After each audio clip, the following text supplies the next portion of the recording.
What a headshot! What a head! How's it, guys? This is Dayvy, FPL, and welcome back to the Fantasy Premier League video here on my channel. And on this video, I'm going to take you guys through the best draft/team that I coded. So I've labeled it as the best team/draft, but as I mentioned, I've coded using an optimization problem to kind of calculate what the best team as possible will be with certain constraints. So if you guys did watch my channel last preseason, you know all about this video. It was quite well received. You guys loved watching it. I loved making it. So hopefully this video is going to be the exact same, and you can drop a like and a comment down below. But I'll be starting off with an intro to the actual problem, give you guys what the actual problem is made up of, and then I'm going to give you 3 drafts that all vary the constraints and also variables. So yes, you heard that right, 3 drafts are going to be coming in this video, so just skip forward to whatever draft you guys want to, as this video might be slightly longer than usual. So that being said, sit back, relax, and let's get straight into the video.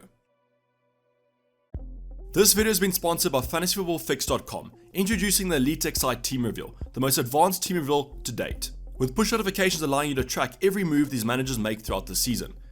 With a combined 77 top 10k finishes, you don't want to miss out on this one. Compare your team to these elite managers. Unlock stats and data to see how these managers maintain their teams. Find out more about the Elite XI Team Reveal over at FantasyFootballFix.com.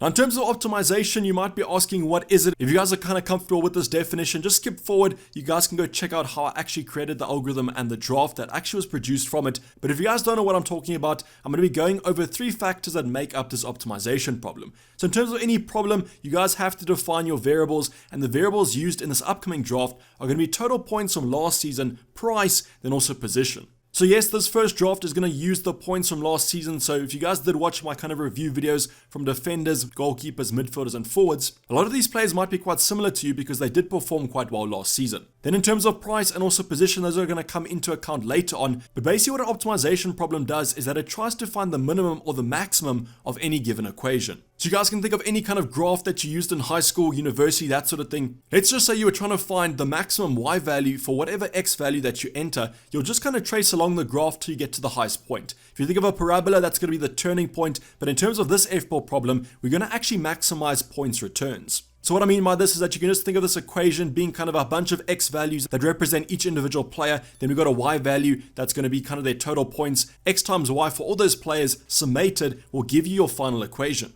But we need some constraints if we're going to be solving for any equation, and the constraints are going to be on those variables. I mentioned position. So as you guys know, you can only pick 2 goalkeepers, 5 defenders, that sort of thing. And then also in terms of price, you guys know that the total price at the start of any season is going to be 100 million. Then in terms of the price points as well, those were from this season. So we have the points from last season, but the prices from this season. Now, as you guys see the drafts that are upcoming, I have kind of varied these constraints slightly, but I will address that before I talk about each draft.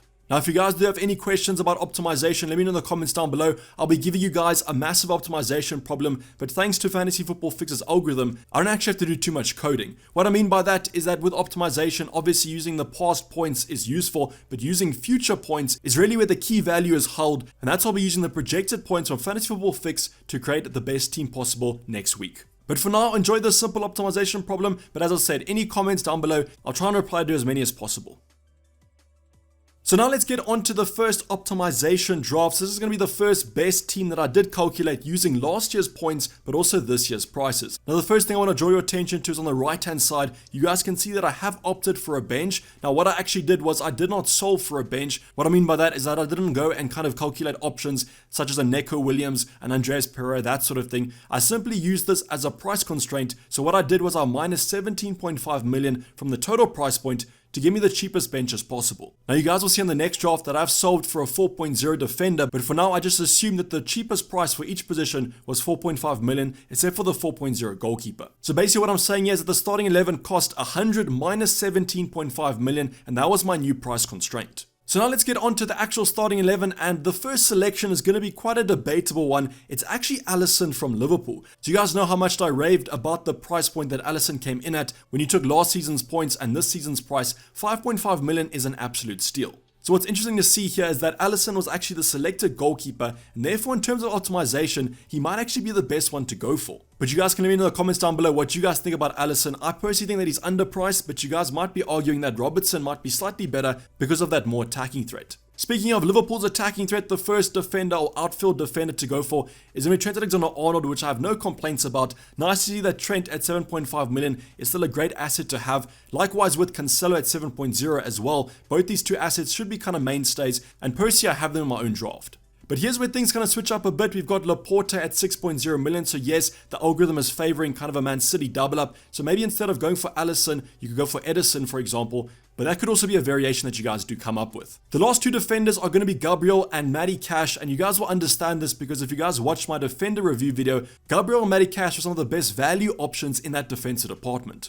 Another thing I want to draw your attention to is that the algorithm really does favor the big at the back five system. Yes, we're not going for kind of super premium assets, but it does still show that it favors those more mid-range defenders.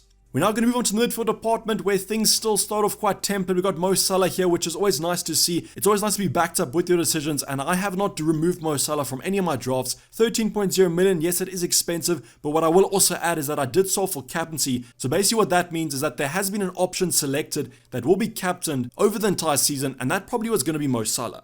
But no complaints there. As I say, Mo Salah is probably one of the more essential options to get in. But now we go on to another interesting talking point. So that talking point is going to be the premium of choice is going to be Heung-min Son, but this is understandable. Had a great season last season. Compared to Harry Kane, the price value is still going to be on the South Korean, and that's why at 12.0 million, he's going to be the second selected premium. So this just shows if Son can replicate the form of last season, which yes, will be tough, but I do believe that he's a quality player and he might be able to get to those goals and assists, but I think that's going to be quite a tough one to kind of predict. We're then going to move on to the last two midfielders, and the first one's going to be Jared Bowen. Great season last season for West Ham, 8.5. He's still at that price if he replicates it, but I just think that he might have a little bit of a tougher season. Another player that might underperform is going to be Gallagher. I have listed him in the Crystal Palace shirt, but he has obviously moved back to Chelsea after his loan at Crystal Palace, and I just think he's going to struggle to get into that starting 11. But these two assets won't be a surprise to you if you did watch that video, as in terms of value, these two are some of the best. And now finally, another good value option in the forward department is going to be Ivan Toney from Brentford at 7.0 million. I haven't really seen him in too many people's drafts, but I do have some concerns about Eriksen because now that Eriksen's gone to United, I just worry about that service for Ivan Toney. But overall, guys, this is going to be the draft, or at least the first one or the first iteration that came up from this algorithm. And what was interesting for me to see was Alisson in goal first of all. We then had the nice five at the back, and Heung-min Son and Mo Salah were the two premiums of choice. But unfortunately, with these kind of past points, we can't really make too many conclusions for the future, but just stay tuned to that video next week where I will be using the projected points in another optimization problem. Now going on to the next draft, and I've simply labeled it Neco, and that's obviously going to relate to Neco Williams. And the reason I've done this is that I have actually adjusted the bench to kind of force a 4 at the back system with one defender on the bench at 4.0 million, which obviously is going to be Neco Williams. So we still be using total points for this solution, but now the bench has obviously changed to 7.0 million. So now we'll have 83 million in our starting 11. Then finally, I've just adjusted the last constraint, the defenders. It now can pick between 3 and 4. 3 obviously because you have to play 3 defenders in your starting 11, and then 4 because we already have Neco Williams on the bench, so 4 is obviously our maximum. Now the reason I've actually done this draft is that I just want to see, for interest's sake, generally most of us are going for Neco Williams on the bench to kind of squeeze out as much value as possible. So let's see what the algorithm does now that we've got an extra 0.5. So starting off, just to confirm, you guys can see on the right hand side there, Neco Williams, the defender for 4.0. Then in terms of the midfielder and the forwards, you guys can simply pick anyone. Now to start off this draft, we've got the template back 4 that we had from last draft. We've got Alisson in goal yet again. Interesting to see that he was picked now that we have more money to spend. Still shows he's the one of choice with this algorithm, and I can understand why. We then have Trent, Cancelo and Laporte, so we're completing that Man City double up and that Liverpool double up, and this just shows that it is consistent and going to give you good returns. But now's where this draft gets kind of a little bit weird. We've got Robertson in the backline, so yes, we've actually tripled up on that Liverpool defense. Robbo, Trent and Alisson all in that backline. So you know what that means? We're not actually going for Mo Salah in this draft. So I don't really know why the algorithm has thrown out Mo Salah. I mean, the Egyptian, we just had 0.5 more to spend, but it is quite interesting to see how a small change can actually make a big impact. But now going on to that midfield department, we obviously have to spend those funds of Mo Salah, and the first player is going to be the 8.0 of choice with Maddison. So if you guys watched the midfielder review video, Maddison's the best 8.0 midfielder in the game, or at least last season, and he got the most points. Slightly under the radar in my opinion. I think that Leicester will have a great season. Maddison is always not the most consistent, but at least when he does get points, he goes on quite a lot of streaks. Now completing our midfield, I'll go over them quickly. It's Son, Bowen and Gallagher, and I'm pretty sure that Son will be our captain of choice going into this algorithm team. What this shows you is that the difference between Salah and Son wasn't that much, and that extra 1.0 million saved on the captain could be used elsewhere. In terms of Bowen and Gallagher, great value last season, so I can understand why they're there, but the last midfielder to go for is actually going to be quite interesting. I say interesting, but it's pretty boring, pretty predictable. It's going to be James Ward-Prowse. You guys know the free kick merchant. I mean that in the nicest way possible, but he had a great season last season with that XG, overperforming by a massive margin, and at 6.5 million, if he replicates that, he could be good value for money. But I honestly have not seen Ward-Prowse in anyone's drafts, not even some of you more Maverick managers on my Discord channel. Simply out of the window, but he could also be an option if you guys want to go Maverick. And then finally, completing our forward line is going to be Ivan Toney, the same as last draft. I just think that value for money is great on his side, but I just have some question marks about this season. But overall, guys, as you can see, there are some consistency here. We have the Liverpool double up, we actually have the Liverpool triple up, but the Liverpool double up from last draft, the Man City double up in defense. We then have Heung-min Son as our captaincy option, and then we have some variation with some more medium price midfielders. But I keep on going back to the fact that it's so interesting for me that we change something small, but it actually affects us in such a major way. But this does show you that there's more than one way to win FPL. Now the final draft to go over, I'm labeling it P/G, and you guys know what that means. It's points per game, but specifically I've actually done points per minutes. So what I did was I took the points from last season, divided it by the minutes per season, just to give us a better average for players that might not feature that much or came in late in the transfer window. Now an interesting talking point is actually that the bench has stayed consistent. It's 17 and 17.5. I sold for both of them, and both of them created the same exact solution, so it wasn't like last draft with Mo Salah being omitted. And then finally, I return to the normal positions. For example, I've now increased the maximum defenders to 5 because we haven't really forced a bench position.